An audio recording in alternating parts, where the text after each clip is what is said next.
صلى الله عليك يا رسول الله صلى الله عليك يا مولاي يا أبا عبد الله يا حسين يا رحمة الله الواسعة ويا باب نجاة الأمة ما خاب من تمسك بكم وأمنا من لجأ إليكم يا ليتنا كنا معكم سادتي فنفوز والله فوزا عظيما. All together with the loudest of voices. Assalamu ala al-Hussain wa ala Ali ibn al-Hussain wa ala awlad al-Hussain wa ala ashab al-Hussain. Assalamu alaykum jami'an يا شهداء كربلاء ورحمة الله تعالى وبركاته.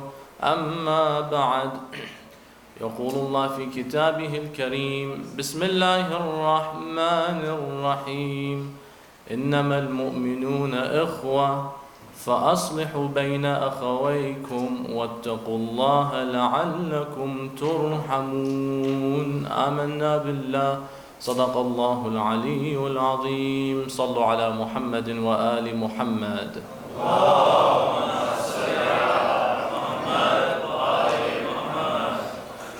Allah subhanahu wa ta'ala has blessed the human being with an abundance of blessings that are there to be used at his or her service any moment.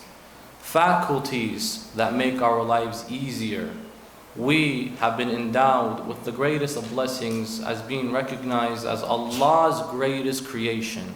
Allah's most honorable creation is the insan, the human being. For multiple reasons. We have the strength that He's blessed us with. We have the community that we naturally tend to form. Moreover, we have the ilm that He has blessed us with unlike any other creation ever. And that is why we are unique in that aspect with regards to other creations with ilm. The angels have knowledge. The jinn have knowledge. Even shaitan has knowledge to some extent. But because we have the capability to give back to Allah by staying away from that which He dislikes, Allah has endowed us with the title, the greatest of my creation. The angel is not commanded in any way whatsoever to do something that is wrong. They have no possibility. They are programmed to not do haram and they can only do good. So they are programmed in that way. And the shaitan can only do wrong, and he is programmed in that way. The human being can do wrong and can do good, but when the human does good and forbid the evil, then we are called Allah's greatest creation. Alongside this aspect, He has also imposed upon us expectations that just because I'm going to bless you and honor you as my greatest creation, doesn't mean I'm going to spoon feed you and make sure your way in life is up to your standards. No, whenever you get hungry, you have to go feed yourself. Whenever you feel lost and lonely, you have to go find your own company, and so on and so forth. Allah gives us this beautiful example with the story of As-Sayyidah Maryam, the mother of our Holy Prophet Isa, peace and blessings be upon him. She, entering that difficult state of labor, very challenging moment, the prospect of returning back to her town, having people call her all of these accusations, adulteress, so on and so forth. The anxiety is killing her. The process of giving birth, going into labor is killing her. And the idea that when I return, they're going to shun me and marginalize me. And what does Allah tell her? One would imagine that Allah will tell her, "O Maryam, be patient. Indeed, God loves those who are patient. O Maryam, be calm. Allah will give you respite. You will relax." Allah tells her, shake the bottom of the palm tree. Of all things, Allah tells her at that moment. He says, وَهُزِّي إِلَيْكِ بِجِذْعِ النَّخْلَةِ تُسَاقِطْ عَلَيْكِ رُطَبًا جَنِيًّا. Oh Maryam, we recognize you are going through this very difficult, sensitive moment. Just ask your mother how difficult it was, that moment. But put on top of it the prospect of being called names. The worst thing to be called, brothers and sisters, are horrible names, obviously not true, but from your own people. So much so that Allah has to provide relief to the Holy Prophet after they call him Sahir, Majnoon, Sha'ir, so on and so forth. Allah has to repeat to him, إِنَّكَ لَمِنَ الْمُرْسَلِينَ عَلَى صِرَاطٍ مُسْتَقِيمٍ. Does Rasulullah not know this already? That he is from amongst the messengers? And that he's on the straight path? It's because society, if they keep saying the same thing over and over, you're crazy, you're a magician, these things that you came with are false and fake, and you're working with the devil, that can get to you naturally as a human being. But Allah provides the example with the Holy Prophet by giving him relief that, listen, you are from amongst the messengers, on the straight path. She's going through that moment, and Allah all of a sudden just tells her, shake the bottom of the palm tree. Dates will fall, ripe dates. She's sitting in that situation. The palm tree is dead, by the way. It's dry. She's next to a river. And she even complained, saying, I wish I would have died before this moment happened. She's calling for death. That's how much pain she's going through. Allah, you who created the 7 heavens and the earth and everything in between, you can't send me a loaf of bread at this moment? Anesthetics? You can't send me relief? My family, my friends? If anything, you're just telling me to shake the bottom of the palm tree. How's that going to help? She shakes it. The tree becomes alive. The date falls. She begins to consume that date, and her pains go away. But Allah told her to do something. I have chosen you as the lady for all the women at that time. You are the wonderful example, and you are the most purest. But the thing is, even you, I want you to work. I'm not going to spoon feed even my chosen people. You have to put the effort. Sometimes we say, why me, Ya Allah? My life is going downhill, why me? Oh, look at the great saints. And look at what they had to go through, and Allah still expected from them effort and work. But look what happens when they put in this effort. They begin to feel respite. They begin to feel calm and relaxed. And then miracles happen afterwards. And this all ties in, brothers and sisters, with the need to give back. You have to put some effort in what you do in your life, regarding business, regarding school, regarding family and your social life. If you expect things are just going to get back together, then you're expecting a puzzle piece that's mixed to fix itself. You have to put effort and fix it. And amongst these faculties Allah has endowed upon us, of the blessings that He showered us with, is the tendency to become social creatures. We are social human beings. But the thing is, we yearn to become close, and we loathe when people start leaving us and we become lonely. And that's why Allah expects from you to form communities, to form unions, to form brotherhood, sisterhood with one another, with those whom you love, to form these societies such that you fill that gap in your heart. Nobody wants to be lonely. Research has showed in the United States alone, 1 out of every 3 adults says their top fear is death. Death and also loneliness that comes with it. So death from their loved ones, not death that they died, that someone leaves them. Separation, that they are left alone. It's not that they fear death necessarily, falling upon those that surround them, but the prospect of being lonely. Once you leave, who's going to replace you? No one. I'll be lonely. That's 33% of the entire society.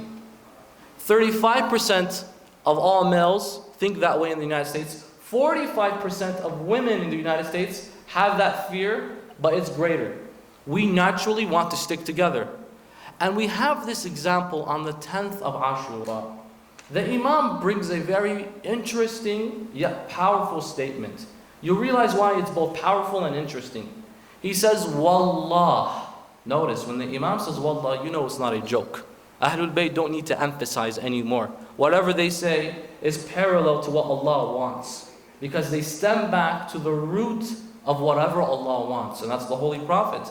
And what does the Quran describe about whatever he says? وَمَا يَنْطِقُ عَنِ الْهَوَىٰ إِنْ هُوَ إِلَّا وَحْيٌ يُوحَىٰ. He doesn't speak out of air, out of whim. Whatever he says is pure revelation. He passed this on to whom? His family, by stating Hussain minni wa ana min Hussain, Ali ma'al haq wal haq ma'a Ali, Fatima bad'atun minni wa man adhaha faqad adhani. He also says Al-Hassan minni, but we don't mention that one, I don't know why, not too often. Al-Hassan minni, ahabballah man ahabbahu. Imam Al-Hassan is from me. They also carry that on to their children. So they carry that authority of whatever they command is parallel with whatever Allah wants. So the Imam, when he says something, he doesn't need to emphasize it.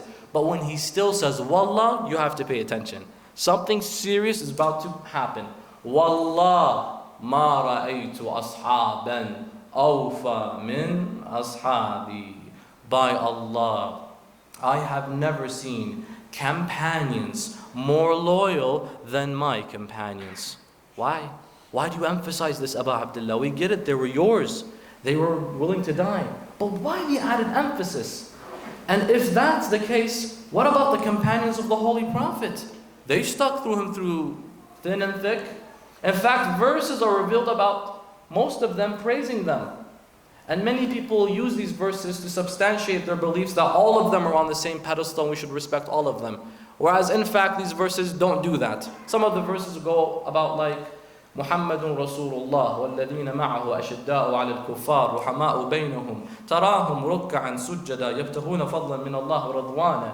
They say the Holy Prophet is the messenger of Allah. Those who are with him are firm against the disbelievers, compassionate against one another. It shows that they're all great. Those who are amongst him. So that means they're all great. Finish the ayah. وَعَدَ اللَّهُ الَّذِينَ آمَنُوا وَعَمِلُوا الصَّالِحَاتِ مِنْهُمْ مغفرة وأجرا عظيم. Allah promises from amongst them heaven, forgiveness, and all these blessings. So from amongst that, minhum, not hum. وعد الله الذين آمنوا وعملوا الصالحات minhum, from amongst them, not all of them. So there's a select group, so not everyone's on the same pedestal. Naturally, if you're 100,000 people by the 11th year after Hijrah, you're not all on the same pace, as some schools of thought may presume, that we have to respect every single one of them by virtue of them being a companion. So later on, when he fights him, she fights him, he wants to spill his blood. Did you know there was a Sahabi in the event of Karbala on the side of the opposition? Shabath bin Rabi'i was a companion, as some history books stated. Shabath bin Rabi'i was a companion. He saw the Prophet and he lived with him. He was a Muslim. He's a Sahabi. I still have to respect him. He fought with Umar ibn Sa'd against my Mawla. How am I going to honor somebody like that? When you want to spill my Imam's blood in Siffin, how am I supposed to honor you? They're not all on the same level. But the Imam doesn't say they are the greatest of companions I saw. My companions, and he says, Wallah, my companions, I have never seen anybody like them. Just analyze who these companions were. From the old to the young. From the Hashimi to the slave. From the person with no tribe to the person who's most recognized and noble. They collectively come together. From the Muslim and non-Muslim. From the Nasibi, former Nasibi, to the Shi'i, with the wala and loyalty that they have. This group of 72, when you study their characteristics, you'll realize why the Imam decided to go ahead and fight. Because listen, when the Imam invites you to go and join him, he doesn't want to look for more numbers so that we're able to fight and defeat the enemy. If you're 30,000 against 72, an extra person will not defeat the enemy. It's too difficult. The ratio is unmatched. He wants examples with him to display to us that who you should surround yourself with. And I'd like to give you two of these examples. Zuhair ibn al-Qayn and Wahab al-Kalbi, or Wahab al-Nasrani. Zuhair ibn al-Qayn, as historians say, was an Uthmani, meaning that during the time of the caliphate of Uthman ibn Affan, he was a supporter and he would express his loyalty to him. And when he was killed in his home, he actually blamed Imam Ali for the atrocity. You killed the Khalifa. You deserve it. And he was anti-Imam Ali. Brothers and sisters, if you're anti an Imam in general, what does that make you? A Nasibi. And so he was someone who's a Nasibi, has hatred for the Ahlul Bayt, enmity, and he'd rather see them go instead of stay alive. Zuhair ibn al-Qayn was from that faction. He was in the way when Imam was making his way. The Imam sends someone to go and invite him to join. Again, does the Imam need an extra person because he hopes that the more we have, the better chance we'll have in killing them? If they're 30,000, there's no chance that you'll kill every single one of them.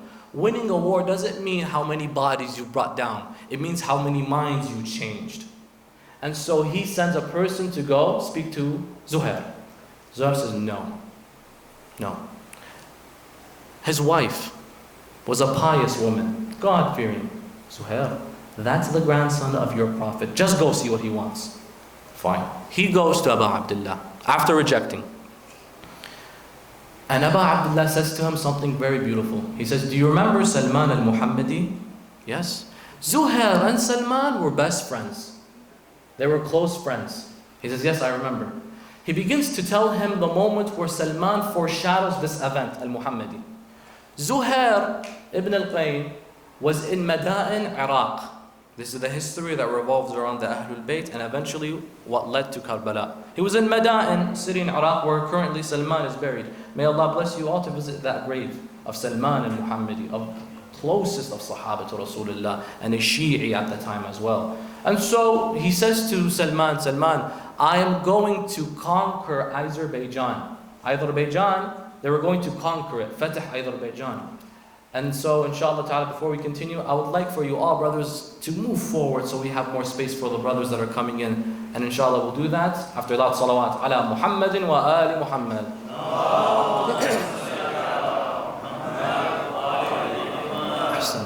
More towards on your right, please. So, more to the right so we have more space by the door and the entryway, inshallah ta'ala. Please fill it, brothers, please. Thank you. Zuhair says to Salman, I'm going to Azerbaijan in the conquest. I want to bid you farewell. I might die and never return. And so here I am visiting you. We've been good friends. Salman stays in Madain, he doesn't go. He was assigned by Amir al-Mu'mineen to be the chief in Madain. Imam Ali assigned Salman. And so Zuhair wants to bid him farewell. Salman says to Zuhair, you won't die in Azerbaijan. Don't worry. That's not where you're going to die. He says, when will I die? You will die when the Sibt of Rasulullah is calling for you. And that day you will be martyred. He kept that in mind, but he forgot it. Imam Hussain retells the story to him. He says to him, do you remember when Salman said you won't die in Azerbaijan? And you never died clearly? And then what did he say? Continue it for me. He said that I will die with the grandson of the Prophet. Am I not the grandson of your Prophet? Indeed, come join us. And he joins him. But why does he want Zuhair, of all people? Abu Abdullah was told by Ibn Abbas, don't go to Karbala or Kufa, go to Yemen. Go, you have loyal people there. You have Shia there. Yemen, by the way, was the only country that accepted Islam through their love for Imam Ali ibn Abi Talib. Imam Ali was sent to Yemen after certain companions did a bad job and they were kicked away with people throwing stones at them because they were basically told that you have to join whether or not you, or else you go to hell. Imam comes, they're pelting the Imam. He says, it's okay, let them pelt me because they have freedom of expression and let them do whatever they want to do. They saw that was interesting. Why does he allow us to express ourselves even against him? And then he began teaching to them the ways of Islam, the humanitarianistic ways of the Holy Prophet. And they became Muslims, all of them, out of the love they have for Amir al-Mu'mineen. These people are loyal people. And so Ibn Abbas says to Al-Hussain, salamullahi alayh, go to Yemen, don't go to Iraq. You have more followers there. If he was really after conquest, control, authority, to kill as many, he would have went. But on his way, he collects the odd companion here, the odd person there. For what purpose? Is it really a matter of control? A matter of let's kill as many? It's a matter of let's enlighten the human beings with the people that we have amongst us. It goes to show that if a Nasibi can become a Shi'i, then anyone's heart can change. So never give up hope. And that example was exemplified by Abu Abdullah with Zuhair ibn al-Qayn. He collected him in his group, and that's why he is a memory today for all of us that we look up to. The second companion of the Imam was this individual, Wahab al-Nasrani. Wahab, the Christian individual. He, as every book says, was on his honeymoon. He just got married. And the Imam was making his way. He almost reached where he wanted to go, Kufa. He was in the outskirts of Karbala. There's a land called Al-Qattara. That area is still around today. The Imam saw a well. And he saw a lady by the well. And he, older lady, he goes to her and he says, am I allowed to have some of this water? Peace be upon those beautiful and blessed lips that never got water. He says, can I have some of that water? She says, it's dry, it's empty, there's no water. He says, really? She says, yes. The Imam goes to the well and begins to raise his blessed hands and makes a dua. The well overflows with water. And he says, come, have some. She says, who are you? He says, I am Hussain, son of Ali. She says, Wallah, had you said you were Jesus, son of Mary, I would have believed you. You radiate with nur. He says, go tell your son to come and join me. She goes back to the tent. Wahab says, no, I don't know this man. She says, he doesn't want to, he doesn't know you. He says this powerful line. I'd like your attention. He says, go tell Wahab, أَنَّ الَّذِي أَمَرَهُ بِنُصْرَتِهِ قَدْ جَاءَ أن الذي أمره عيسى بن مريم بنصرته قد جاء. That the one who Jesus, son of Mary, has told him to go and defend and fight for has arrived. She's confused and returns to her son. She says, he's telling me now that Jesus told you. How did he talk to you? That the one who he mentioned, go and join and bring success to, has arrived. He says, mother, last night I saw a dream. Jesus came to me and said, go defend the son of the Prophet Muhammad. And I woke up confused. You're telling me this man has arrived and he is the grandson of that same Prophet? I have to join. His wife was hesitant. No, don't. With Zuhair, his wife was encouraging. Go join, fight, stand. This time, this woman, hesitant. Don't, we just got married. And that's very understandable. Honeymoon. They were going to relax, and he's bringing his mother, a family event. They were supposed to be happy. He has every right to say, no, I'm Christian. What is this to you? What is it to me? Refuses. And then he joins the ranks of Abu Abdullah. His mother, by the way, was the first lady shaheedah in Karbala. After she saw her son martyred and slaughtered, she ran and began fighting. But what made her go and fight? Her son being slaughtered. His wife in Karbala was very hesitant up until then. When she saw her husband fall and fight and fall and fight and fall, she became motivated. Go, defeat them, fight, make me proud. He says, why? Now all of a sudden you change. She says, because I heard Hussain say, هَلْ مِن مُغِيثٍ يُغِيثُنَا. Is there anyone to help me? We're all alone. Is there anyone to help me? Lonely. Sayyidu Shuhada, you called anyone come and help? Only 72 answer. One of your titles, we'll get into that Muslim inshallah. But in any case, Wahab joins and he begins to represent all his principles on that day. And that's a lesson for me and you, for you and I. That even the non-Muslim, the Nasibi, give them a chance. Have an open heart. If Abu Abdullah was that patient for them, do not ever marginalize anybody for where they come from. Do you know how many petty reasons people bring to marginalize others? They're from that country. They're Indian, I'm Pakistani. They're Iraqi, I'm Lebanese. They're Kuwaiti, I'm Bahraini. Enough, enough. Allah says, إِنَّمَا الْمُؤْمِنُونَ إِخْوَةً. Get a life. Enough of this divide. If Abu Abdullah converts a Nasibi, you know, we say we hate certain people on earth for good reasons because of what they did. But no one did what they did to the family of the Holy Prophet, and yet the Imams of Ahlul Bayt were still patient with them. Rasulullah exemplified this on the day of the migration. He goes and he notices there's going to be some fall racism. Racism is going to happen. Mecca coming to Medina, and you just want homes. See, these people left their homes, so now they're homeless. They need people to take care of them. Who do you think you are? And back then, tribalism, it still is, but back then, tribalism was up there. You would never caught dead mixing with other tribes if there was no relation. And Rasulullah wanted to break this. He would gather a person from the Muhajirun and a person from the Ansar and do what? Make them brothers in faith. The way you respect and watch out for your brother, watch out for this guy. So he would call out the names. Kharija al-Khazraji al-Ansari. Abu Bakr ibn Abi Quhafa, come here. You two are now brothers. Watch out for each other. Utban bin Malik.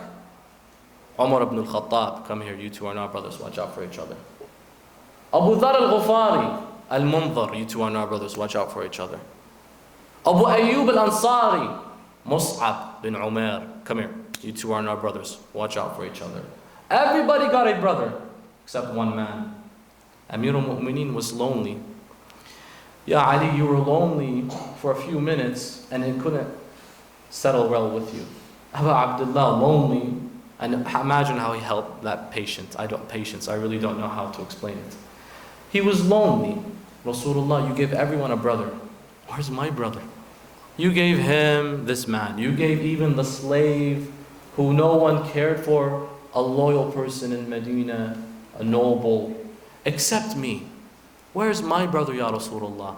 And Rasulullah says that powerful line, Ya Ali, anta akhi fi dunya wal akhirah. Oh Ali, you are my brother in this life and in the afterlife. You looking for a brother? You're myself. You're nafsi, nafs al-Rasul, zawj al-Batul, Sayfullah al-Maslul, Asadullah al-Ghalib, Madhar al-Ajaib, Ali ibn Abi Talib, salawatullah.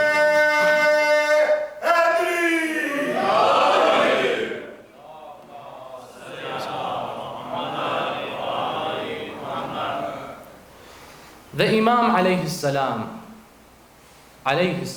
salamullahi alayhi, has a beautiful line. He says, show me your friends, I'll show you who you are. If you want to know someone, look at who they're surrounded with. I'll share with you a personal story. I had a close friend back in elementary school who was a genius. Subhanallah, he memorized the entire Quran by 11. So when we entered middle school, he had the whole book memorized. Whole entire book memorized. God is my witness. He had memorized the whole book at 11. Impressive. He drinks and he's a kafir now. He left Islam. What happened?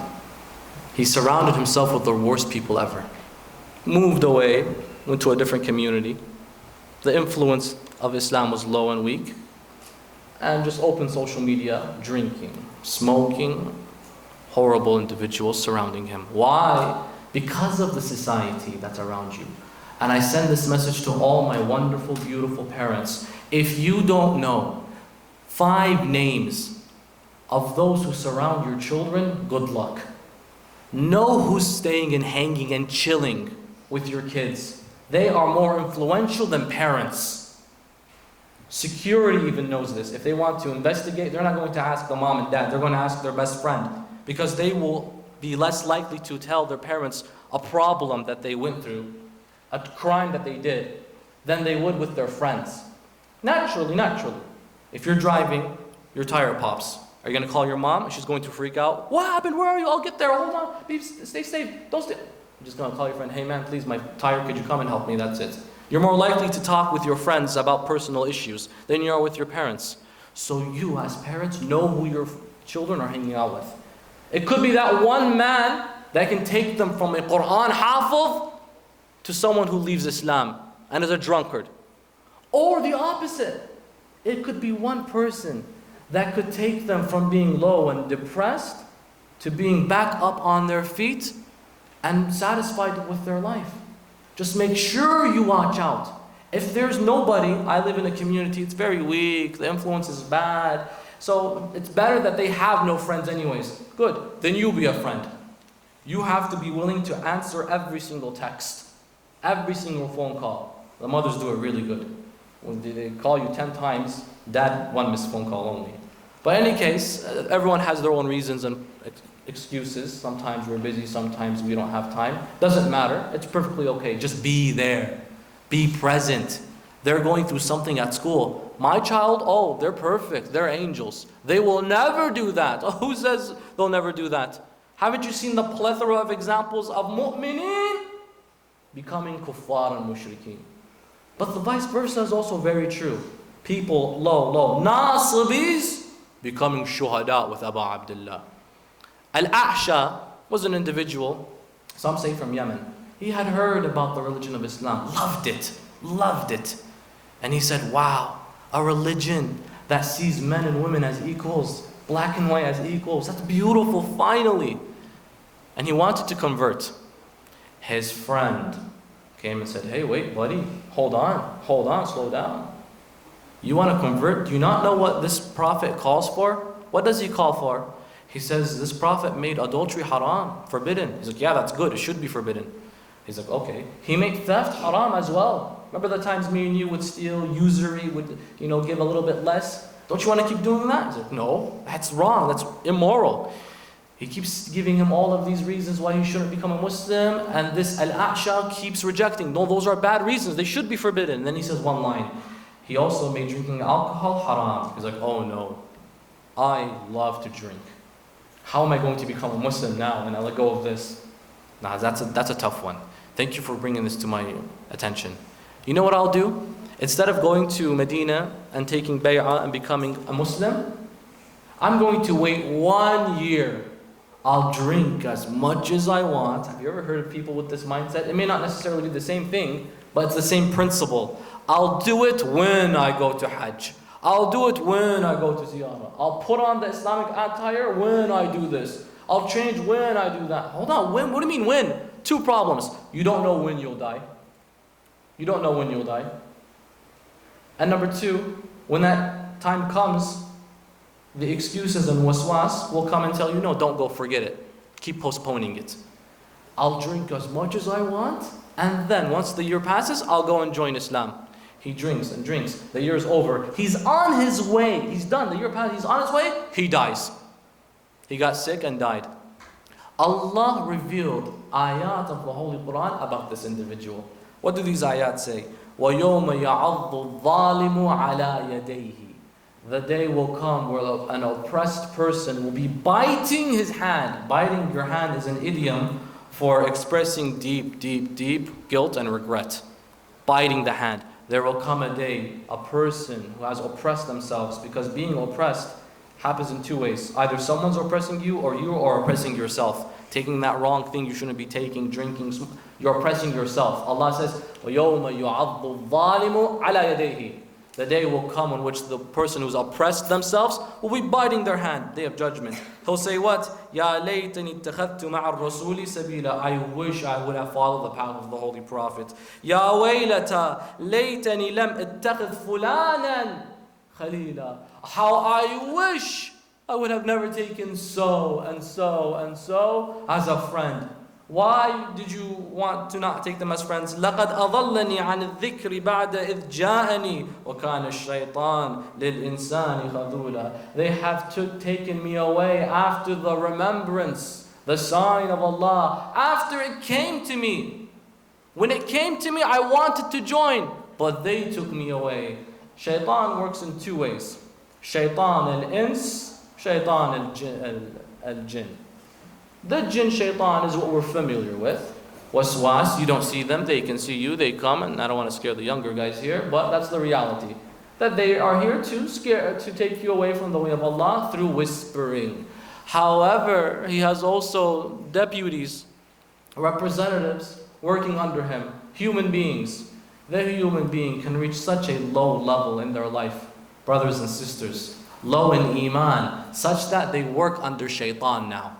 And shaitan mentions that there are those people on earth who I can misguide them. It's easy to misguide them. But there are those who it's more difficult, but I can still misguide them. And he brings the example of a rope, a chain, and a string. He says the person who has a high level of iman, I have to use a chain to grab and pull and pull and pull until they are following my way. Some of those though, it'd be easier. I just use a rope. there are those, I use a string, I can easily misguide them. I've done it before. I just need to pull them and they come to me. There are those, and this is the scariest level, where once you've entered this level, a deputy of shaitan. A'udhu billah. I just look at them and go like this and they come to me. And they work for me. They are the type of people who come and work to make you leave the way, to make you misguided. This individual, Al-A'sha and his friend. People who want to follow and join the Imam, but they say, stay back, you'll probably die. Yeah, but it's not a matter of death and life, it's a matter of haqq and batil. If I don't join, I'm with batil at that point. I need to be with haqq, because his father is with haqq, and haqq is with him. And he gave and carried that authority for him. At that case, it's not a matter of me choosing. And that's why when the Imam calls out, come help any aid, only that few come for him. Because of these deputies of the devil who keep saying, no, don't, forget it, you'll be dead, it's dangerous, it's hot, traveling is hardsome, troublesome. Rasulullah saw this before too. We have to go to Tabuk. People began to complain. We just finished a war, it's hot, it was summer at that time, I can't do this anymore. Stop complaining. When there's an order from the heavens, it's not from the person, it's from Rabbul Alameen. Whatever you're waiting to do, Allah basically gave you it anyways. So if you're going to go back to chill in your home, Allah can just easily take the home. Allah can easily take all the abundance that He gave you. He blessed you. And the blessing can come and go in phases. So who's to say if you don't follow the orders? And this is a message for them at the time and a message for all of us. The Imam may not necessarily be calling you to do something directly. But definitely the Imam has been calling. When he says, Hal min nasirin, is there anyone to help us? The response for us is, Oh Aba Abdullah, we want to join you. But this tragedy went, and the saints have fallen. How can I still join your call? Join Sahib al-Zaman. If you truly have Iman and faith, you recognize his existence. And you will not tolerate anybody telling you otherwise. Your Imam has lived for so many years. How can that be possible? You and I both agree Shaitan's lived for so many years. How can that be possible? Prophet Noah's lived for so many years. How can that be possible? Salih has lived for so... How can Adam... We've seen this movie before. It's nothing that crosses our mind and shocks us. No. We've seen this before, and now we have to give our part as Muslims living in the West. We have so much responsibility, brothers and sisters. And like we say, Allah wants you to put in the effort. He tells the Sayyidah Maryam, shake the palm tree, then you'll get the dates. By doing that, you did your part. Let's do our part. But it's a struggle. It's difficult and it's challenging. But after the struggle comes ease. And during the struggle is ease. Inna ma'al usri yusra. Fa inna ma'al usri yusra. He doesn't say after, with it. Ma'al usr. So with hardship is ease, not after it. Meaning Allah is not just going to let you suffer and show no prospect of hope. Eventually I'll have my relief. No, as you're struggling, I'll still give you hope. Ma'al usr yusr. And that's why, brothers and sisters, we always have to keep this in mind. Do your part. Do not tolerate anyone making fun of Islam, Ahlul Bayt, or any of your principles that you stand. We have the greatest tools at our disposal, our rationale. And Allah has blessed every single one of us here today, giving us the freedom to express ourselves, and no one's going to ridicule us. It doesn't hurt to write an article. It doesn't hurt to speak up. It doesn't hurt to get an academic degree and represent Islam positively in the West, or an area that doesn't necessarily recognize Islam in a positive way. Do your part, brothers and sisters. Make the Imam of our time proud. They say when Yazid ibn Muawiyah, la'natullahi alayh, after the calamities occurred, he collected every single person who partook in the events of Karbala. So, not necessarily all 30,000, but anyone that had a role. If you did something, I need to see you. He gathered all of these individuals in this big meeting to speak with them. And so you had Sinan bin Anas, you had Shimr bin Dhul Jawshan, you had Umar bin Sa'ad, and you had all of these monsters in one room gathered, and of course at the helm, Yazid. He's sitting and he wants to ask from them, the tens of them that are present, what was your role in Karbala? I want to know, what did you do? Because I couldn't see what was happening. I just received news. But I want to know in detail. I sent you to stop him and kill him. What exactly did you do? So he looks at one man. What did you do, Shimr? And he's like, I severed the head. What else did I do? And he looks at another man. What did you do? I severed the right hand of Abbas. He looks at another man. What did you do? When Hussain fell down, he had a ring. I wanted that ring so bad because I knew it was the ring of Rasulullah. I tried to remove it. It wouldn't come out. What did you do? I got a knife and severed the holy finger of Hussain just to take that ring. He looks at another man. What did you do? Umar bin Sa'd. What did you do? See the horses? I made them trample over his body. He's telling everyone, what was your role? What was your role? What was your role? One person's left, sitting away, head down as if he doesn't want to participate.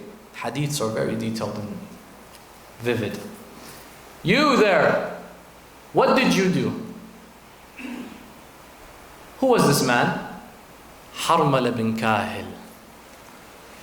Do you know what he responded with? He's like, Hussain had a 6-month-old baby. Yazid was sitting like this on his pulpit. When he said Hussain had a 6-month-old baby, he did this. He moved forward. And then what did you do?